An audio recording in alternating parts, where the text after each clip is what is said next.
Olá, aterrorizados! Aqui é Angel Black trazendo mais histórias de terror para vocês. Antes de prosseguir com o vídeo, quero falar com você aí, você mesmo, que não conhece o meu trabalho, que está aqui pela primeira vez. Quero pedir que você considere assistir o vídeo. E se você gostar, peço que você se inscreva aqui no canal, deixe o seu like, compartilhe o vídeo com mais pessoas e ativem as notificações do canal para não ficar de fora sempre que eu postar algo novo aqui na plataforma. E se por um acaso você não gostar, compartilhe com os seus inimigos, vai, se vingue deles. E agora, vamos para o que interessa, que são nossas histórias sobrenaturais. Fala, pessoal! Vou contar uma coisa que aconteceu comigo na adolescência. Nunca fui muito de acreditar em espíritos, Deus e essas coisas. Até que um dia conheci na rua um menino que me disse que meu pai morreu me amando muito e não tinha partido. Eu nunca tinha visto, então perguntei como ele sabia do meu pai, né? Explicando que ela nunca tinha visto o menino. E ele disse: ele está do teu lado, sempre atrás de ti. Estou falando com ele agora. E descreveu como meu pai era. Podem achar loucura ou não, mas eu acreditei nele. Ele descreveu até quantos tiros o meu pai levou quando ceifaram-lhe a vida. Fiz amizade com o rapaz em questão e no final de semana seguinte, junto de um amigo, fomos tomar uns copos. E ele, já meio alterado, disse para não me afastar, porque ele sempre perdia os amigos por estar vivendo como se tivessem dois mundos. Ah, entendi. Ele estava com medo de perder a amizade dela. Ele vivia no mundo dos vivos e também no mundo dos mortos. Ele disse para eu me cuidar espiritualmente e que ele era do candomblé. Passando um tempo, ele incorporou uma entidade mulher que ria de mim, dizendo que eu seria traído pela minha ex-namorada, pedindo para eu ter fé e contando outras coisas sobre o meu passado e futuro. Coisas que aconteceram, inclusive a traição. Comecei a ter um pouco mais de fé e descobri que era uma pessoa com luz e atraía muitos espíritos. Até que um dia eu me senti muito mal. Senti uma vibração no meu corpo, alguém falando na minha cabeça e depois não vi mais nada. Passando algumas horas, retomei a consciência, senti muita dor, como se algo estivesse dentro de mim, lutando contra a minha energia. E quando olhei em minha volta, tinha uma entidade incorporada num homem com uma vela na minha cabeça, dizendo para que eu ficasse tranquilo que ele já tinha tirado o espírito ruim de mim e que era para eu me cuidar porque tinham muitos. Eita preuga. Prosseguindo, não sei por qual motivo comigo ou com o meu amigo, mas sei que eu fui me cuidar e pouco tempo depois esse meu amigo ceifaram-lhe a vida, tiraram-lhe a vida de forma cruel. Dizia ele antes disso acontecer que já sabia que ia acontecer, mas que aceitava sua hora. Ele foi assaltado e o torturaram sem motivos. A vida é cruel. Após a morte dele, eu tive contato com ele uma vez só. Mas graças a ele, coisas ruins que me aconteciam na vida e espiritualmente foram resolvidas. Minha vida tomou um rumo muito bom. Sou grato por toda a luz que ele me deu. Sinto muita falta da pessoa maravilhosa e bondosa que ele era, e nunca tive tempo de dizer em vida o quanto eu o amava por ser um anjo. Hoje não incorporo mais, nem sinto coisas ruins e nem tomo tapas, apertos ou arranhões do vento como antigamente. É isso, um desabafo, relato que me ocorreu por muitos anos, até os meus 17 anos. Relato anônimo. Aterrorizados, que relato, hein? Uma pessoa que fez ele acreditar em Deus e no sobrenatural. Uma pessoa boa que teve a infelicidade de cair nas mãos de pessoas ruins, digamos assim. Mas ao relatante cabe eu dizer aqui que não se preocupe por não ter dado tempo de você dizer em vida ao seu amigo o quanto você o amava, que pelo que eu vi agora você acredita no sobrenatural. E o seu amigo mesmo disse que tinha poucos amigos por viver entre dois mundos, dos mortos e dos vivos. Então, ele sabe o quanto você o ama e o quanto você prezou essa amizade por toda a vida. E é isso. Vamos para o próximo de hoje? Vou contar uma história que a minha mãe me contou da infância dela. A minha mãe conta que quando ela tinha 7 anos, ela, a mãe e o padrasto moravam numa cidadezinha chamada Itaú de Minas. Essa cidade fica em Minas Gerais. A casa deles era pequena e o banheiro ficava do lado de fora, no quintal. E esse quintal era de terra. Uma vez ela levantou de madrugada para ir ao banheiro e, como a cidade era pacata, nunca se havia falado sobre aparições de lobisomens, e sim de mula sem cabeça. Então, ela e a família não tinham medo de lobisomem. Pois bem, ela levantou-se e foi ao banheiro. E retornando para casa, ela sentiu que algo estava atrás dela. Só que ela não olhou para trás, só sentiu uma fungada atrás dela. E a fungada do bicho era tão forte e quente que balançava os cabelos dela, jogando lá de trás para frente. Então, ela entrou na casa, não correu e nem olhou para trás. Só seguiu em frente. A porta da cozinha, que dava para a saída do quintal, então ficou aberta, porque a mesma disse que parecia que tinha paralisado e não conseguiu se virar para fechar de tanto medo. Ela foi para o quarto da mãe e deitou na cama e cobriu a cabeça e não avisou nada para a mãe dela. Então ela ouviu um barulho na cozinha, descobriu a cabeça e viu na cozinha um bicho muito peludo, porque a porta do quarto dava para a cozinha. As pernas do joelho para cima era curvada para trás e do joelho para baixo era para frente. As pernas do animal também eram compridas, orelhas pontudas, e ele estava virado para o fogão mexendo na panela de arroz que havia ficado em cima. A mãe dela se deu conta do barulho, acordou e viu um monstruoso animal dentro da casa. Só estavam as duas nesse dia, pois o padrasto dela estava no trabalho. A mãe dela soltou um grito de desespero, entrou em pânico e elas duas começaram a gritar.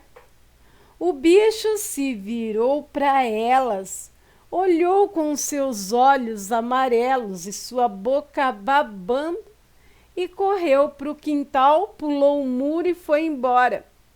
Minha mãe disse que depois desse dia houve boatos de que esse bicho seria o vizinho, até porque começou a invadir casas de outras pessoas. O seu cheiro era parecido com o cheiro de rabujo, cachorro que tomou chuva. Esse relato foi enviado anonimamente ao grupo Casos de Lobisomem. Esse grupo é do nosso amigo César, que também tem um canal aqui no YouTube, o canal Fronteiras. Eu recomendo, tanto o grupo quanto o canal. E agora vamos falar desse relato aqui. Eu já contei um no canal parecido, de lobisomem na cozinha. Não sei se aconteceu em Minas, no Paraná ou no Rio Grande do Sul, mas eu lembro de um relato bem parecido, que a mulher pegou o lobisomem em cima da mesa, derrubando todas as panelas dela, que ficava pendurada. Gente, esses lobisomens de cozinha que gostam de comer comida mesmo. Já vi outros relatos também deles fuçando lixo para pegar comida velha, comendo lavagem de porcos. Tem aqueles que comem cocô de galinha, fralda de bebê. E depois partimos para os carnívoros, né? Que aí come tudo que aparece. Gente, é de arrepiar. Já pensou você? Vai na sua cozinha, tem um lobisomem lá fazendo algazarra? Deixem aí suas opiniões nos comentários. Lembrem de sempre comentar com respeito, tá, gente? Todos nós temos o direito, né, de não acreditar, mas temos o dever de respeitar. Próximo relato: a procissão das almas da Quaresma. Quer ver mortos pagando penitência? Na Quaresma é fácil. Fica de butuca na sua janela a madrugada toda. Tu, além de ver, ainda vai pagar por todos os seus pecados. Tô doidinho. O evento se desenrolava em Surrey, no arquipélago do Marajó, no ano de 1967. Meu tio-avô era um caboclo muito destemido e curioso, do tipo abelhudo, sabe? Tudo o que contavam para ele, desde fofocas até assombrações, ele se encheria para saber os mínimos detalhes e para tirar a prova, para ver se era verdade. Então rolou um boato pela cidade de que em tempo de Quaresma passava a procissão das almas de cabo a rabo nas ruas do bairro. Ele ouviu isso pela manhã no mercado municipal e já ficou curioso. Porém, mesmo incrédulo, sentiu uma cuíra e foi procurar saber, tintim por tintim, do assombro. Em casa, ele indagou a esposa e ela confirmou que a procissão era verdade e era muito antiga. Desde mocinha, ela ouvia falar. Ele, afrontoso e sabichão, largou-lhe o verbo: se passar por aqui, eu ainda acompanho para ver aonde vai acabar. Ela, receosa, sabendo que com essas coisas não se brincam, deu-lhe um ralho. Deixa de pavulagem e vai dormir, homem. Mas por nada o caboclo piscava o olho e ficou com as antenas ligadas aquela noite. Quando deu umas 3 horas da madrugada, conhecida como a hora morta, ele ouviu cânticos, rezas, trôpegos de cavalos e barulhos de carroças. Porém, ele não conseguia entender as vozes. Era tudo um vucu-vucu. Prontamente, ele abriu a porta e foi para o quintal, pagar para ver. E sentiu que o melhor era nem ter saído da cama. Diante dele, Muitas almas penadas, todas vestidas de branco e com velas na mão em murmúrios. Os cavalos todos cadavéricos, as carroças todas podres e quebradas. Uma alma romeira veio ao seu encontro e lhe deu uma vela. Apoderado de uma energia sinistra, ele ficou duro, duro que nem pedra, que nem uma múmia mesmo, sabe, segurando a vela. Vendo a procissão chegar no outro quarteirão e sumir com tudo. Meu tio amanheceu sentado no quintal na mesma posição, sem ter mexido um músculo sequer durante o resto daquela madrugada, e nem mover as órbitas oculares. Tava mais para um morto-vivo ou vivo-morto, nem sei. A vela em sua mão, como tradicionalmente acontece, virou um osso humano. Minha tia viu a sua condição e quando saculejou ele foi que ele se espantou. Mas estava lá, Aru-Aru, demais Panema, não falava nada com nada. Ela teve muito trabalho para que ele voltasse a ficar bem. Foi reza para um lado, banho para o outro. Demorou um bom tempo para sair da lesura, digamos assim. Deixou até de trabalhar e de sair de casa. Assim que ficou bom, contou isso para todo mundo no mercado municipal, quando se juntavam as rodas de conversas, e dizia que de todas as parolas, a procissão das almas era verdade verdadeira, comprovada por seus olhos e sentida na pele. Apesar dos pesares, essa foi mais uma de suas audácias de querer tirar a prova das coisas sobrenaturais.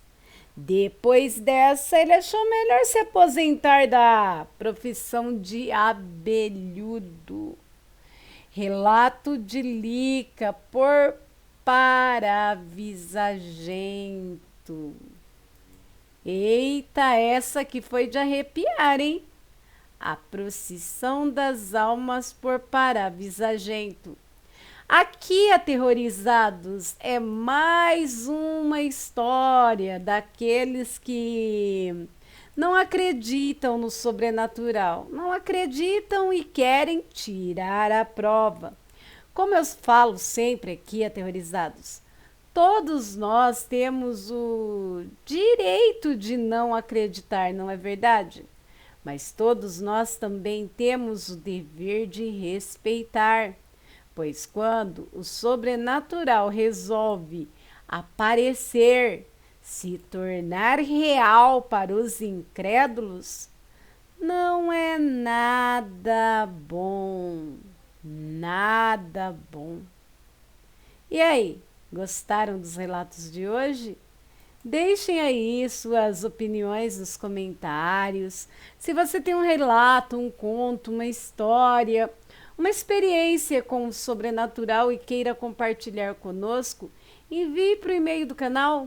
O e-mail está aí na descrição do vídeo. E você aí que veio pela primeira vez e ainda não é inscrito, se inscreve aí, vai. Se você gostou do meu trabalho, peço a todos que deem aquela força para o canal, deixando aí a sua curtida, compartilhando o vídeo e ativando as notificações. Aí sempre que eu postar algo na plataforma, ó, de pronto você vai ser notificado. Quero agradecer a todos que de alguma maneira ajudam, desde a criação até a divulgação do meu trabalho. E principalmente quero agradecer a cada um de vocês, aterrorizados. Muito obrigado por estar aqui fazendo parte dessa caminhada junto comigo. E o mais importante, voltem! Voltem sempre, pois eu estarei aqui esperando vocês com mais histórias, ó, de arrepiar. Pois no Brasil, do Iapoque ao Chuí, e nesse mundão de meu Deus, desde o hemisfério norte até o hemisfério sul, o sobrenatural reina absoluto e quando você menos esperar, pode dar de cara com você. Bem, meus amigos, por hoje é só. Fiquem com Deus e até a próxima.